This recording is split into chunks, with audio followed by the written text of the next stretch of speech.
안녕하세요. 지난 시간에 이어서 이제 오늘은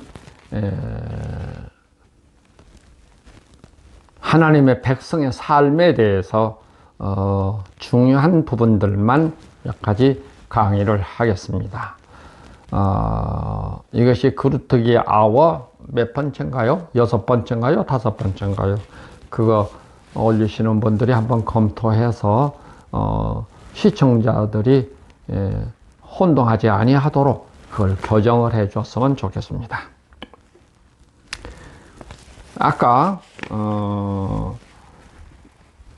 말을 해왔는데요. 백성들의 삶은 첫째는 어디서부터 출발해야 되냐면 우리가 하나님의 몸이 된 사람들이라는 것을 먼저 인식을 해야 됩니다. 하나님이 부여하신 권한인데, 이 소중한 권한인데 하나님의 몸이 되었다는 것은 무엇과 같아요? 천하를 주고도 바꿀 수 없는 이 소중한 가치, 이 가치 인식을 해야 되는데, 이 종교인의 삶을 살다 보니까 자기 스스로 그 가치를 모르는 거예요. 예? 얼마나 소중한 것입니까? 그래서 성경에 말했다니까요.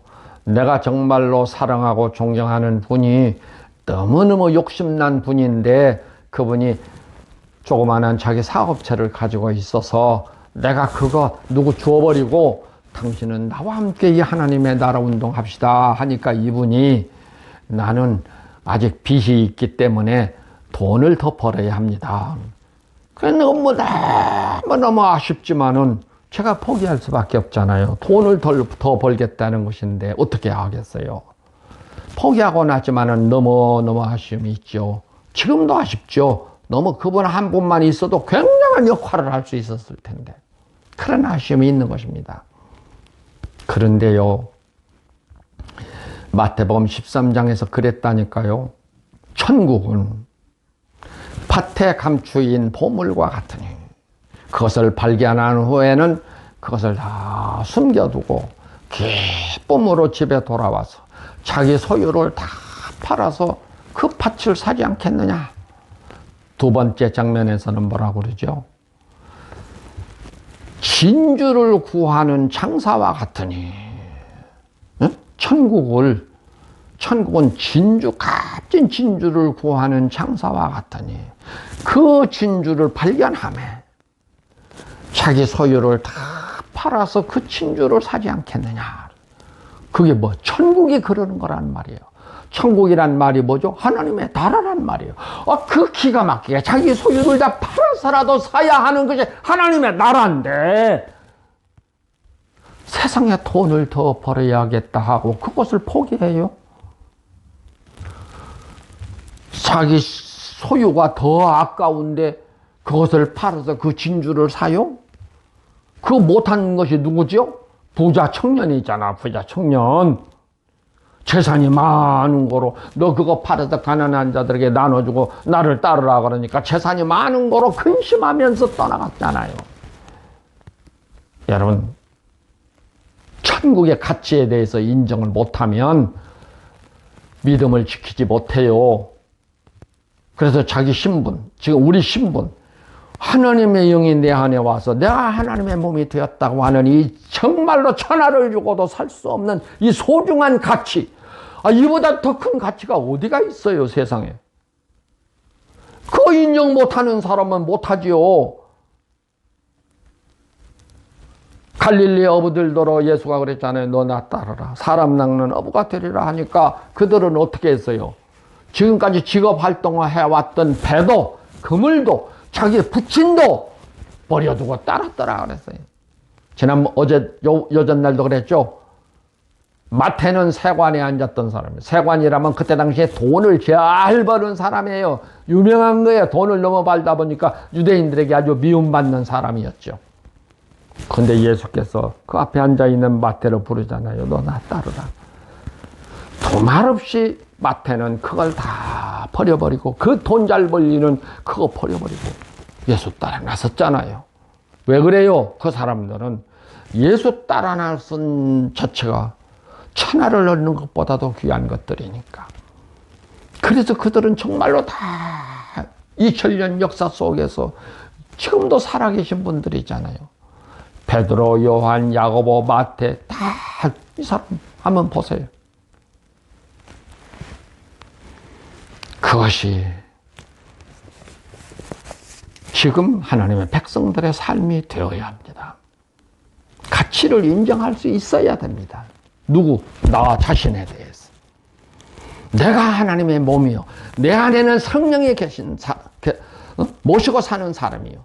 내 몸이 그리스도의 몸이요. 이 가치를 인정을 해야 이 믿음을 따라서 삽니다. 첫 번째 조건이에요, 그게.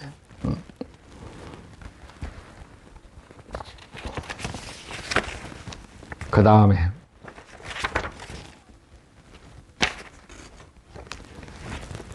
하나님의 몸이 된 사람, 하나님 나라의 백성이 된 사람은 누구를 섬겨야 돼요? 지금까지 계속 강의해 왔어요. 하나님 섬겨야 됩니까? 하나님 섬겨야 돼요? 그건 누가 하는 것이에요? 종교인들이 하는 것이라니까요. 무당들은 열심히 자기가 믿는 신을 섬기잖아요. 예? 그거 조금만 소홀히 했다가는 당령에 벌 받는다고 생각하잖아요. 종교인들이 다 자기들 나름대로 신을 섬기는 사람들이에요. 그래서 이 교회가 종교가 되어버렸기 때문에 일요일마다 예배당에 가서 주여 주여를 찾으면서 예배를 하나님께 드린다고 하는 거라니까요. 그런데 성경은 뭐라고 그랬어요? 우리가 성경을 따라서 살아야 하잖아요. 전통을 따라서 사는 게 아니라니까요. 성경을 따라서 살아야 한다니까요. 21세기는 성경은 뭐라고 그랬어요? 너희들 다 섬겨라 그랬어요? 아니잖아요. 마태복음 20장에 예수가 뭐라고 그랬죠? 나가 섬김을 받으려 온 것이 아니라 드디어 내가 너희를 섬기려 왔고 내 몸을 다 너희들의 속량을 위해서 내 몸을 드려 섬기러 왔노라. 그게 예수예요. 예수님이 섬김을 받기 위해서 십자가 지신 게 아니에요. 사람을 섬기기 위해서 십자가 지신 거죠. 왜 이걸 뒤바꿔버렸어요? 이 소중한 가치를. 왜 예수가 정말 우리를 섬기기 위해서 십자가 지신 사것을 헛것으로 만들어요? 이 악한 사탄의 집단들이죠. 아닙니다. 이제라도 바뀌어져야 됩니다. 에? 그래서 예수는 뭐라고 그랬죠? 부활하시고 나서 제일 첫 번째 어디를 갔어요? 디베리아 바닷가에 갔어요. 왜? 거기에 당신의 제자들이 고기 낚고 있으니까 고기 낚아서 밥이라도 먹자 하고 가서 고기 낚았잖아요. 예수님은 부활하고 눈에 안 보여버리니까. 근데 거기 갔어요. 새벽에 가서 아침 초반을 만들어서 놓고 그들을 불러서 그걸 먹이고 난 후에 모아놓고 그런 말을 했잖아요. 너희가 여기에 있는 사람들보다도 나를 더 사랑하느냐? 그러니까 베드로가 그러죠. 시몬 베드로가 주여 그러하나이다. 우리가 주님을 사랑하나이다. 그러면 내 어린 양을 먹여라. 네가 나를 사랑하면 나를 섬겨라. 그렇게 말씀하시지 않고 내 어린 양을 먹여라. 두 번째도 또 너희가 이 사람들보다도 정말로 나를 사랑하느냐? 예, 우리가 주님 사랑하는 것을 주께서 하시나이다. 그러면 내 양을 치라. 세 번째 똑같은 말을 했어요. 그 자리에서. 너는 나를 정말 사랑하느냐? 이때는 베드로가 울먹이면서 말해요. 주여, 그러하나이다. 주께서 하시지 않습니까?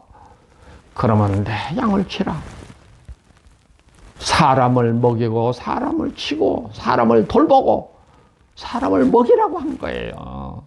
첫 번째 부활해서 제자들을 찾아가가지고 사람을 섬기는 것입니다. 하나님의 백성된 자는 하나님을 섬기는 것이 아니고 사람을 섬기는 사람들이라니까요. 왜? 하나님이 내 안에 계시는 사람들이기 때문입니다.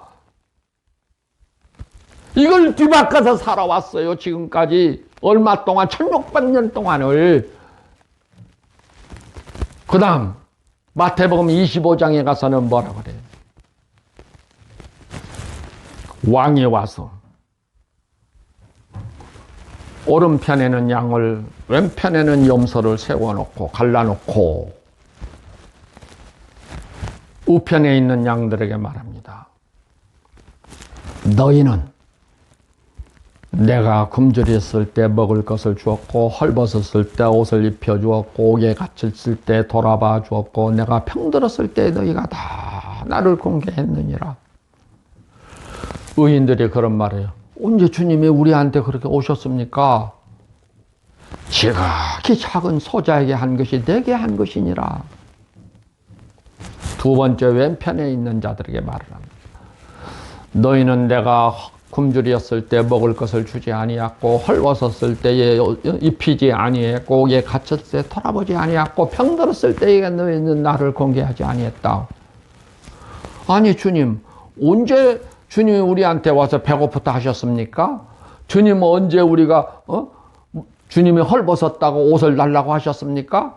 주님이 언제 옥에 갇힌 일이 있었습니까? 주님이 언제 병들었습니까? 예수께서 뭐라 그래요? 이 약한 자들아, 지극히 작은 소자에게 한 것이 내게 한 것이니라. 예? 하나님은, 예수님은 당신을 지극히 작은 소자의 자리에 내려가셔서 그 작은 소자를 섬기는 것이 곧 나를 섬기는 거라고 하신 거란 말이에요. 예? 그리고 끝에 가서 뭐라고 한 줄 아세요? 25장 마지막 절에 가면 말씀이 있어요. 작은 소자를 섬기지 아니한 자들을 향해서 뭐라고 하냐면 너희들은 영벌에 처하리라. 그리고 작은 소자를 섬긴 자들을 두고는 너희는 영생을 소유하리라. 이 말씀은 다른 데는 없어요. 이 기록이. 두 말씀이 얼마나 중요해요. 하나는 영벌을 받는 자들이고 하나는 영생을 얻는 자들이고. 어떤 길을 택하겠어요, 여러분? 여러분이 영생의 길을 선택하려면 지금 작은 소자를 섬겨야 한다니까요. 예배당 짓는다고 집도 팔아바치고 무슨 빚도 내서 내고 은행 통장 만들어서 넣어주고 이따위 짓 해야 이런 상을 받는 게 아니고 작은 소자들을 그들을 섬기는 자, 가난하게 산다고 무시하고 없이 여기고 거지 취급하고 멸시하고 이들은 영벌에 처해진 것입니다.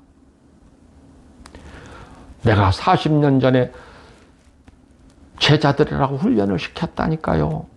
이 다음번에 우리가 시가 되자 하고 그래서 해외에 파송했어요. 그때 당시에는 여권도 내주지 않는 시절이었어요. 그런데 외국에 여행 가는 거 지금은 쉬워요.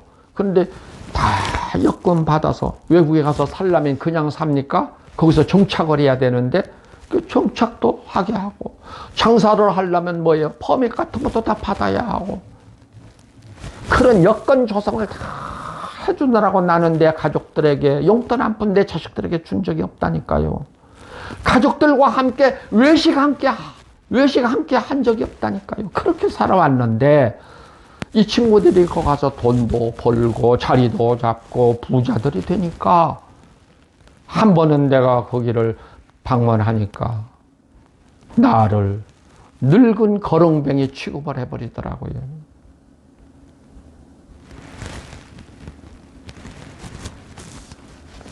여러분, 혹시 여러분 중에 오래된 영화인데요. 미국 영화예요. 화이트 크리스마스라는 영화가 있어요. 화이트 크리스마스. 그 영화가 음악 영화인데요. 아주 의미가 있는 영화예요. 네? 크리스마스 때가 되면은 신혼 부부들이 다 여행지를 가요. 거기는 스키장들이 있어요. 그래서 다 스키도 타고 그 신혼 부부들이 거기 가서 즐기는 건데 그 주인공들도 다 결혼을 해가지고 거기를 갔는데 눈을 기다리는데 눈이 안 내리는 거예요. 근데 그 눈이 3년째 안 내리는 거예요. 참, 이제 그러면 우리가 이제 뭐 스키도 못하고 그냥 이 홀에서 우리끼리 즐기자 하고 있는 판인데, 거기서 담론을 나누고 있는데, 그 홀을 지나가는 늙은 노인 한 사람이 다리를 쫄룩쫄룩 하면서 자기 품에다가 잔뜩 장작 더미를 안고 그 홀을 지나가는 거예요. 근데 거기 지금 신혼여행을 와서 즐기러 온 사람 중에 담론을 나누다가 그 늙은이를 보니까 그 사람이 다른 사람이 아니야. 자기가 군대 생활을 할 때에 자기 장군이야, 바로. 깜짝 놀라고 그때 이 사람들이 나서서 거기에 참석한 사람들에게 다 권면을 해가지고, 저분이 우리가 군대 생활할 때에 저분이 우리 장군이었었다. 그런데 저분이 지금 장작대미를 가고 어디를 가냐면 화분 노릇을 하는 거예요. 불 떼기 위해서. 저렇게 계신다. 우리가 이 하루라도, 이 크리스마스 이 하루라도 저분을 한번 우리가 섬기자. 그래가지고 다 모금을 해가지고 그분에게 다시 옛날에 입던 장군 옷을 입히고, 훈장도 달게 하시고, 모자도 세우고, 다 해가지고, 전부 거기에 모인 사람들이 그분을 환영하고, 존경하고, 아주, 위로를 해준 거예요. 그러니까 이 노인도 정말 오래간만에 그런 대접을 받으니까 얼마나 기뻐하시겠어요. 근데 창가에 앉았던 사람이 우연히 창문을 이렇게 커튼을 제끼고 밖에 보니까 밖에서 한방눈이 펑펑 쏟아지는 거예요. 나는 그 영화를 보고요, 펑펑 울었어요. 나 늙으면 과연 이 사람들이 저희들 스승이라고 한 사람을 과연 저렇게 대접할 수 있을까? 3년 동안 눈이 내리지 아니한 것은 그 장군이 얼마나 서러웠으면, 얼마나 한이 맺혔으면, 국가를 위해서 젊음을 다 바쳐버렸던 사람인데, 지금은 가족들도 없이 호텔에 불 떼주는 화분 노릇을 하는 그 신세가 되어 있으니까 얼마나 가슴에 한이 맺혔겠어요. 그러니까 하늘도 닫아버린 거라니까요. 그래서 3년이 지나도록 눈이 내리지 않은 거예요. 근데 이분들이 그것을 비로소 발견하고 그분에게 옛날에 입었던 장군 옷을 입히고 환영을 해주니까 하나님도 하늘 문을 여시고 눈을 내린다. 그런 스토리예요. 미국 영화 중에는 굉장히 가슴 뭉클한 교훈을 담아놓은 그런 영화들이 있어요. 여러분이 그 필름을 아마 구할 수 없을는지 몰라요. 몇십 년 됐으니까. 화이트 크리스마스라는 영화입니다. 지금 여러분이 밥 먹고 뜨뜻한 곳에서 잠자고 좋은 음식을 먹고 있을 때 지극히 저 소자들의 삶을 돌아보고 그들을 섬기는 사람들이 되세요.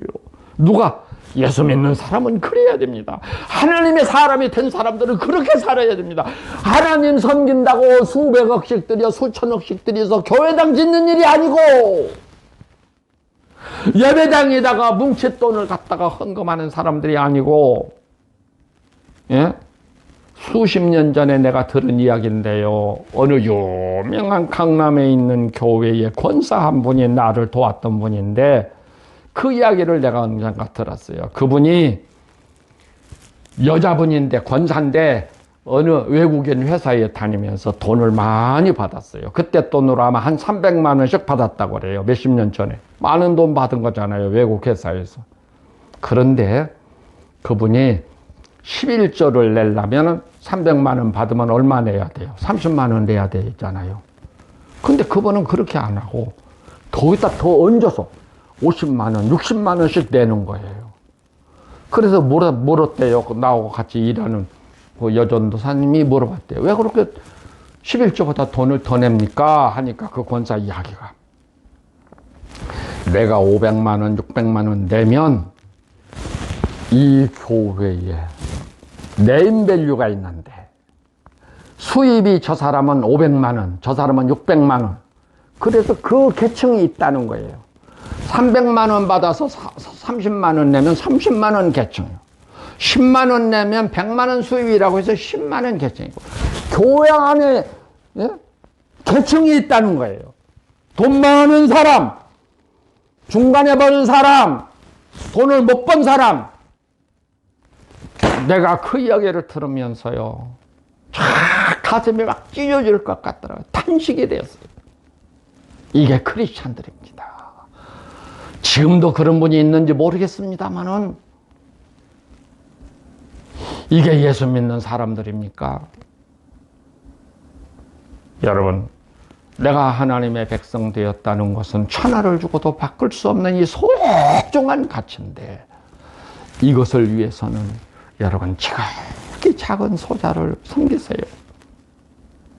이 다음 시간에도 얘기를 하려고 합니다만은, 자본주의가 들어오면서 이 지구촌은 어떻게 되어 있어요? 양극화가 되어버린 것이잖아요. 이 비참한. 다음 시간에 말씀드리겠습니다. 오늘은 여기서 마치겠습니다. 안녕히 계십시오.